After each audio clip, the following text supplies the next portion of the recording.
ভক্তির প্রকাশভেদ। ভগবানে ভক্তি যতভাবে প্রকাশিত হয়, এখানে তাহার কয়েকটি আলোচিত হল।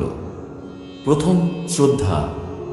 লোকে মন্দির ও তীর্থস্থানসমূহের প্রতি এত শ্রদ্ধা সম্পন্ন কেন? এই সকল স্থানে ঈশ্বরের পূজা হয় বলিয়া, এই সকল স্থানে গেলে ঈশ্বরের ভাবের উদ্দীপনা হয় বলিয়া, এই সকল স্থানের সহিত ঈশ্বরের সত্তা জড়িত। সকল দেশেই লোকে ধর্মাচার্যগণের প্রতি এত শ্রদ্ধা সম্পন্ন কেন? তাঁহারা সকলেই সেই এক ভগবানের মহিমায় প্রচার করেন, তাঁহাদের প্রতি শ্রদ্ধা সম্পন্ন হওয়াই স্বাভাবিক। এই শ্রদ্ধার মূল ভালোবাসা। যাহাকে আমরা ভালোবাসি না, তাহার প্রতি শ্রদ্ধা সম্পন্ন হইতে পারি না। তারপর প্রীতি, ভগবৎ চিন্তায় সুখ বা আনন্দ অনুভব। ইন্দ্রিয়ের বিষয়ে মানুষ কি তীব্র আনন্দ অনুভব করিয়া থাকে। ইন্দ্রিয় সুখকর দ্রব্য লাভ করিতে মানুষ সর্বত্র ছুটিয়া যায়, মহা বিপদেরও সম্মুখীন হয়। ভক্তের চাই ঠিক এই প্রকার ভালোবাসা। ভগবানের দিকে এই ভালোবাসার মোড় ফিরাইতে হইবে। তারপর মধুরতম যন্ত্রণা বিরহ, প্রেমাস্পদের অভাবজনিত মহাদুঃখ।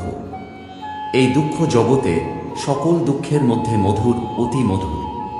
ভগবানকে লাভ করিতে পারিলাম না, জীবনে একমাত্র প্রাপ্তব্য বস্তু পাইলাম না বলিয়া মানুষ যখন অতিশয় ব্যাকুল হয় এবং সেজন্য যন্ত্রণায় অস্থির ও উন্নত হইয়া ওঠে, তখনই বুঝিতে হইবে ভক্তের বিরহ অবস্থা। মনের এই অবস্থা হইলে প্রেমাস্পদ ব্যতীত আর কিছু ভালো লাগে না। পার্থিব প্রেমেও মাঝে মাঝে উন্মত্ত প্রেমিক প্রেমিকার মধ্যে এই বিরহ দেখা যায়। নরনারীর পরস্পর মধ্যে প্রগা প্রণয় হইলে তাহারা যাহাদিগকে ভালোবাসে না, তাহাদের সান্নিধ্যে স্বভাবতই একটু বিরক্তি বোধ করে। এইরূপে যখন পরাভক্তি হৃদয়ে প্রভাব বিস্তার করিতে থাকে, তখন যে বস্তু বিষয় বা ব্যক্তি সাধক ভালোবাসেন না, সেগুলি সহ্য করিতে পারেন না। তখন ভগবান ব্যতীত অন্য বিষয়ে কথা বলাও ভক্তের পক্ষে বিরক্তিকর হইয়া পড়ে। তাহার বিষয়ে কেবল তাহার বিষয়ে চিন্তা করে অন্য সকল কথা ত্যাগ করে। যাহারা শুধু ঈশ্বর সম্বন্ধে কথা বলেন, ভক্ত তাহাদিগকেই বন্ধু বলিয়া মনে করেন, কিন্তু যাহারা অন্য বিষয়ে কথা বলেন, তাহাদিগকে শত্রু বলিয়া মনে হয়। আরও এক উচ্চ অবস্থা আসে যখন এই জীবন ধারণও শুধু প্রেমাস্পদের জন্য। উহা ব্যতীত এক মুহূর্তের জন্য জীবন ধারণ করা ভক্তের পক্ষে অসম্ভব বোধ হয়। এই অবস্থার শাস্ত্রীয় নাম তদর্থ প্রাণস্থান। আর সেই প্রিয়তমের চিন্তা হৃদয়ে বর্তমান থাকে বলিয়াই এই জীবন ধারণে সুখ বোধ হয়।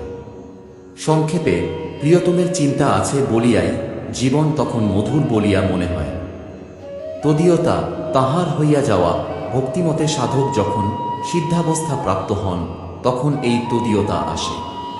যখন তিনি ভগবানের পাদ স্পর্শ করিয়া ধন্য হন, তখন তাহার প্রকৃতি সম্পূর্ণরূপে পরিবর্তিত হইয়া যায়, বিশুদ্ধ হইয়া যায়। তখন তাহার জীবনের উদ্দেশ্য পূর্ণ হইয়া যায়। তথাপি অনেক ভক্ত কেবল ঈশ্বরের উপাসনার জন্যই জীবন ধারণ করেন। এই জীবনে ইহাই তাহাদের একমাত্র সুখ, এটি তাহারা ছাড়িতে চান না। হে রাজন, হরির এতাদৃশ মনোহর গুণরাশি যে, যাহারা আত্মায় পরম তৃপ্তি লাভ করিয়াছেন, যাহাদের হৃদয় গ্রন্থি ছিন্ন হইয়াছে, তাহারাও ভগবানকে নিষ্কামভাবে ভক্তি করিয়া থাকেন। এই ভগবানকে দেবগণ, মুমুক্ষু ও ব্রহ্মবাদীরাও উপাসনা করিয়া থাকেন। যখন মানুষ নিজেকে একেবারে ভুলিয়া গিয়াছে, তখনই এই তদীয়তা অবস্থা লাভ হয়।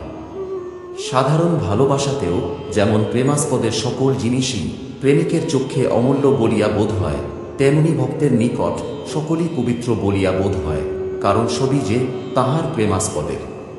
প্রিয়তমের এক টুকরা বস্ত্র সে ভালোবাসে, এরূপে যে ভগবানকে ভালোবাসে সে সমুদয় জগৎকেও ভালোবাসে, কারণ সমুদয় জগৎই যে তাহার।